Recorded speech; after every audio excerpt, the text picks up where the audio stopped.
kulanti habboon daawadayaal kusoo dhawaada muuqaal kale waxaad igala socotaan Nacfi Media. Muuqaalkan maanta waxaan ku eegi doonaa faa'iidooyinka uu leeyahay kafeega. Haddaba dad badan kafeega uma ahan kaliya cabitaan ama shaah, waa caado dhaqameed. Runtii haddii la sheegana waa baahi lagu bilaabo maalinta, laakiin marka laga tago tamarta uu siiyo qofka, cabitaankan la jecel yahay waxa uu leeyahay faa'iidooyin badan oo caafimaad oo cilmi ahaan la xaqiijiyay, balse inta badan aan la dareemin. Aan si dhow u eegno waxa uu kafeega sameeyo laga bilaabo xasuusta iyo maskaxda iyo doorarka kale ee uu ku leeyahay jirka si uu uga hortago cudurrada halista. Midda koowaad, kafeega ma ahan kaliya in uu qofka faxfax ka dhigo, waxa uu sidoo kale xoojin karaa xasuusta muddada dheer. Cilmi baaris ayaa muujisay in cabitaanka kafeega kadib marka aad barato ama wax cusubna aad barato maskaxdaada ka caawiyo kaydinta xogtaas, maadaama kafeynka uu xoogga saaro marxaladda kaydinta xasuusta. Sidoo kale waxa uu la dagaalamaa walwalka iyo walbahaarka iyo murugada. Kafeega waxa uu kiciyaa sii deynta dopamine iyo serotonin, kiimikooyinka maskaxda ee lagu yaqaano farxadda iyo jawiyada kala gedsan ee xasiloon.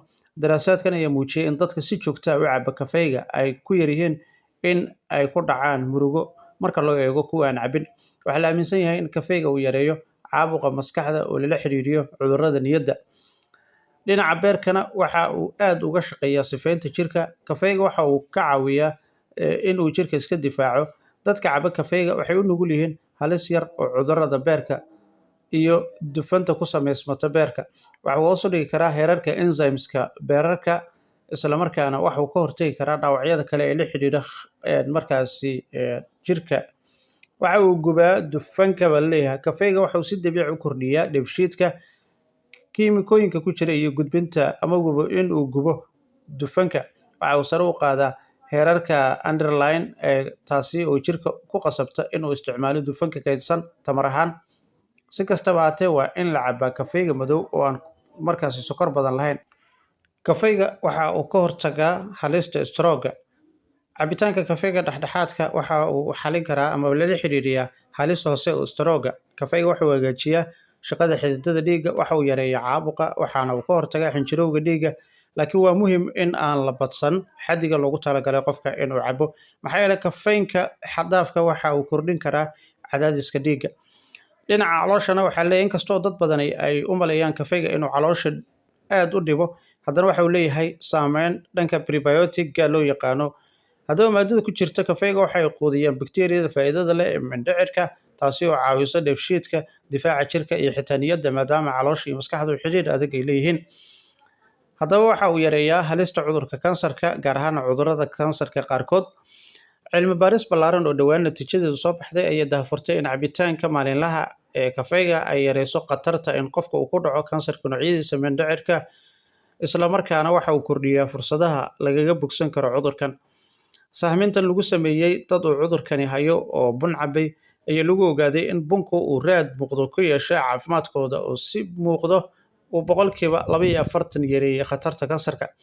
Cilmi baaristan oo natiijadeeda lagu faafiyay majalada Journal of Clinical Oncology ee ka soo baxda dalka Mareykanka ayaa iftiimisay in bunka uu ka qayb qaato ka hortagga noocyada dhowrka ka mid ah ee kansarka, gaar ahaan kuwa ku dhaca beerka, naasaha, maqaarka iyo qanjirka taranka ee ragga, afka qalaadna loogu yaqaano prostate.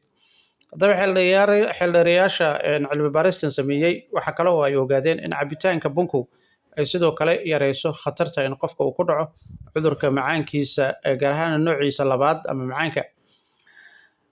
Dhanka kale, saynisyahanadu waxay leeyihiin waxay sheegeen in suurtagalnimada faa'iidada caafimaad ee kafeega ay ku xiran tahay xilliga aad cabto. Daraasaad 10 sano socotay ayaa lagu sheegay in dadka subaxii caba kafeega ay 16% khatar ka yar ugu jiraan in ay xanuuno u geeriyoodaan marka loo eego dadkaan cabin kafeega. Muddo 450 sano, bunka ayaa ahaa wax aan laga aqoon dalalka galbeedka. Waxa uu asal ahaan ka soo bilowday dalka Itoobiya, dalkaasi oo si weyn uga baxo geedkan bunka. Dadkii xilligaa ku noolaa Itoobiya ayaa ogaaday in marka la qalajiyo miraha bunka laga samayn kara cabitaanka madaxa dejiya. Kadib waxa uu si weyn ugu faafay waddankaasi. In ka badan 2 bilyan oo koob oo markaasi bun ama qaxwo ah ayaa maalin kasta laga cabaa dunida. Britain oo qura ayaa dadkeedu waxa ay maalintii cabaan 90 milyan oo koob oo bun ama kafee ah. Saynisyahannadan intooda badan oo ay ku jiraan kuwa caba kafeega madow maalin kasta ma oga in cabitaanka qaxwada madow ay tahay kicinta ugu fiican ee miisaan lumista. Shakhsiyaadka intooda badan oo ay ku jiraan kuwa caba kafeega madow maalin kasta waxa ay sheegeen inay ku jiraan aashitada loo yaqaano chlorogenic, taasi oo ka caawisa inay hoos u dhigto soo saarka glucose-ka ee jirkaaga.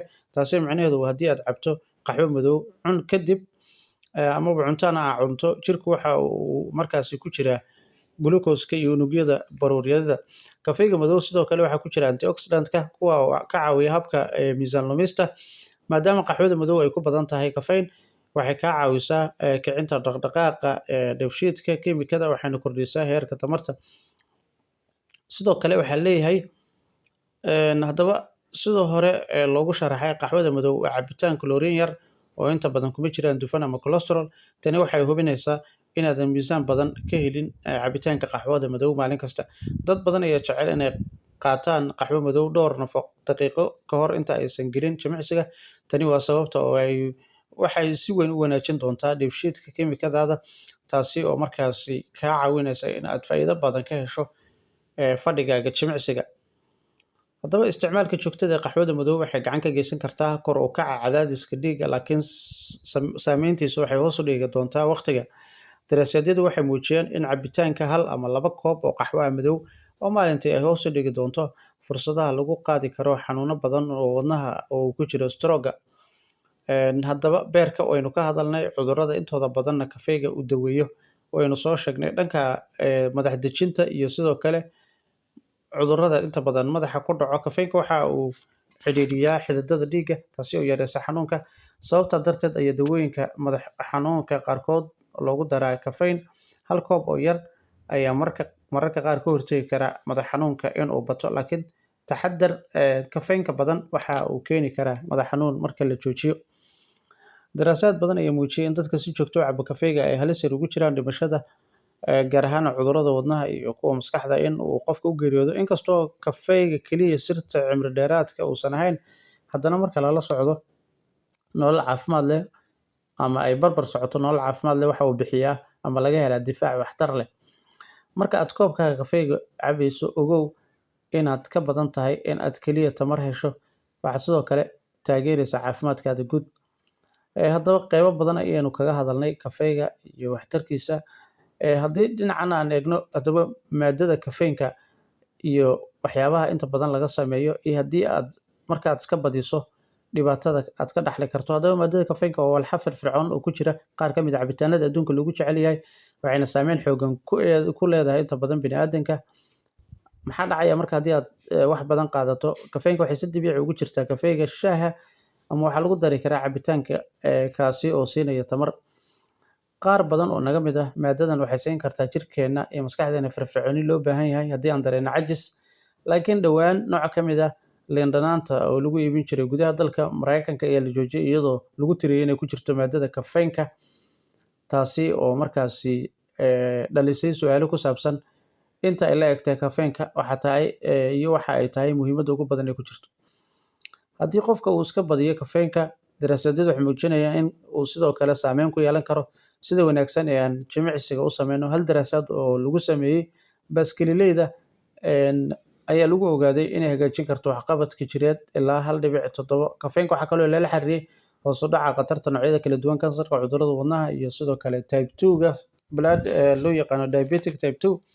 Intaa gebi ahaanba waxaan kusoo gabagabeynayaa intaasi muuqaalkan. Tan iyo muuqaalka xigeenka aynu dib hawada kulmi doono. Sidaa iyo nabadgelyo.